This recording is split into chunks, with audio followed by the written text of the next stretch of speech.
What are your top tips for first-time cruisers? Go for a large table. People say, oh, I'm just travelling with my wife or my husband or whatever, and I'll just have a table for two because I might not like the other people. Go for the largest table you can get, because the chances are you're going to get on well with them, because you're all in the same boat together. You're wanting to enjoy a nice holiday, meet people, and you find that if you do get on with the people on your table, you go off on tour together, go to see shows, go to have a drink, that sort of thing.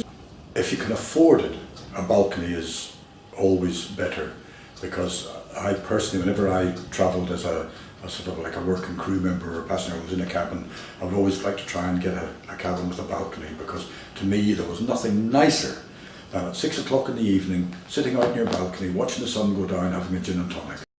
What's the strangest question you've ever been asked by a guest? What happens to the ice carvings after they melt?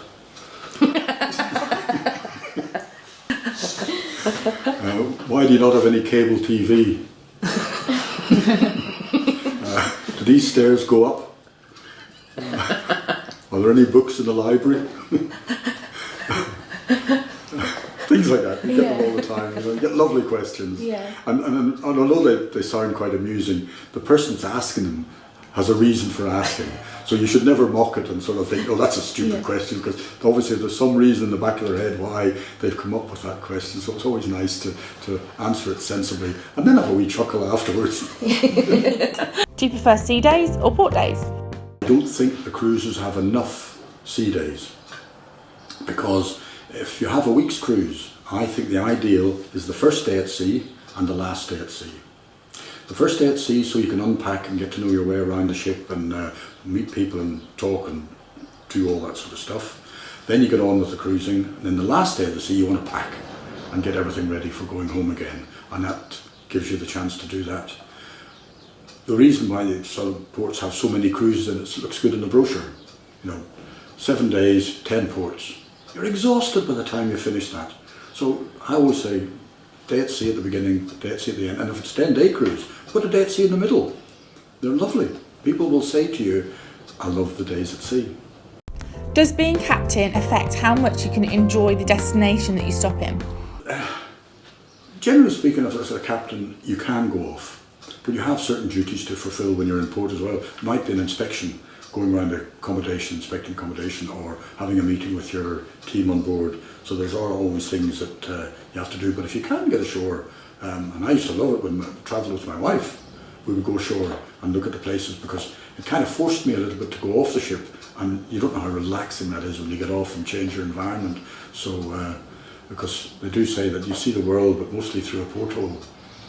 So it's nice to get off and see other places, maybe spend a bit of time on a beach or looking in Alaska, the scenery around up there, which we loved. What should the captain's focus be on? Interacting with the passengers or solely on the safety and security of the ship? Meet the guests. You can do both. There's enough hours in the day that you can do both, and if you've got things that get too busy for you, then you say and do the work that you have to do. You do your safety first, your navigation, whatever it is that you need to do, and then when you've got a bit of time, and it only takes 10 minutes to walk around the ship, you're lucky if you can do it in half an hour, but it doesn't take long to walk around the ship and say hello to people. Yeah. And you have the cocktail parties. You can plan your day to be able to attend the cocktail parties, and if something comes up, you've got backup that can do it, and then you just have to make an apology and say, I'm really sorry, I'm tied up, and people understand that. Disappointed, but they understand it. I think you should never take away the social side of the captain's duties. Is that something that you miss? One of the things that I miss, I just used to enjoy the table. I think in all the times I've taken hundreds and hundreds of tables, and there's probably been 2 that I would never want to be near again. But just the people have been just didn't gel very well, and maybe I didn't gel with them. But out of the hundreds, maybe thousands, that's not bad. What are your thoughts on the rise in cruise ship collisions? Well, I have to say, I've never been on a collision on a cruise ship, or on any ship for that matter. You say there's been more. I'm not sure that's true. There are more and more ships out there. It's like people say, more red cars are in collision than anything else, but then there's more red cars on the road. And I think that's a little bit the same as the cruise ships. There's more and more cruise ships out there, and therefore and communications being what they are, they make the headlines. So I would dispute whether there's more collisions. The technology on board ships now is pretty good for assisting the navigators. But again, it's only as good as the navigators are themselves at interpreting the information, and they have got to spend the time looking out of the window. And sometimes, maybe no fault of the ship that you're on, but another ship can do silly things, and I've seen that happen before now. Other ships do incredibly silly things, cargo ships in particular, and you have to do what you can do. And it's nice if the captain's up there, because then you can speak at the subsequent court of inquiry with first-class knowledge. What is the procedure if a collision does happen? Nowadays, I wouldn't say inevitably, but pretty much inevitably, you would sound the emergency signal and get everybody to the muster stations.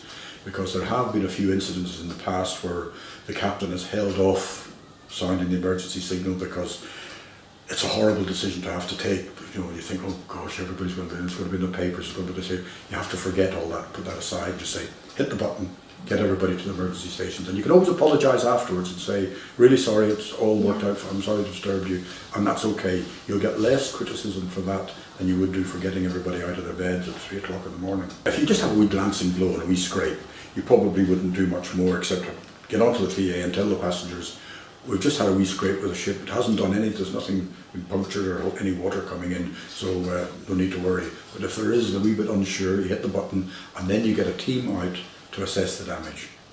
And it's important that you do that very quickly, so you go around, check the integrity of the hull, all the bits and pieces, make sure there's no fire, sometimes sparks can cause a fire with fuel. And then once you're happy with that there, you'll then get somebody onto the phone to your company, because with communications internationally the way they are, you could bet your life somebody on board the ship has got a video of it. You know, they're all out there with the little cameras, and they'll be on YouTube, Facebook, within minutes of these things happening. So the company need to know, and then they can sort of help you with dealing with any press, because as soon as it's out there, the press are on the phone to you as well, and they can be very persistent. I mean, I've had it where up in Alaska, we just send one of our boats away to get a piece of ice for the ice carving, and off the boat would go and pick up a piece of ice and bring it back again. And this boat was going out, and the boys were having a great time in this boat, having a bit of fun, and they bumped into an iceberg, and the boat sort of didn't tip or do anything, so they won't do that, but just sort of rose up, filmed, videoed on YouTube within 10 minutes of it happening. And you think, good God. Then the company are on to me saying, what are you doing in Alaska? And I said, what are you talking about? I said, how do you know? I said, on YouTube. I said, good Lord, that's amazing. You know, so that's why you have to be very quick and very careful about what happens. And finally, where would you travel to by cruise if you got the chance again? Sydney, Australia. It's just lovely. Yeah. San Francisco's quite nice too. And I think it'd be nice to go sailing to Leith, so it'll only be a short walk to get home. I'm having a gin and tonic. You know, it's just so relaxing and comfortable. What? Oh, that's the other one. Mia. She wants the fame. Yeah. Mia, come on, off you get. She's just been walking about the village, getting about her day. She's seen the film crew and thought, wait a minute,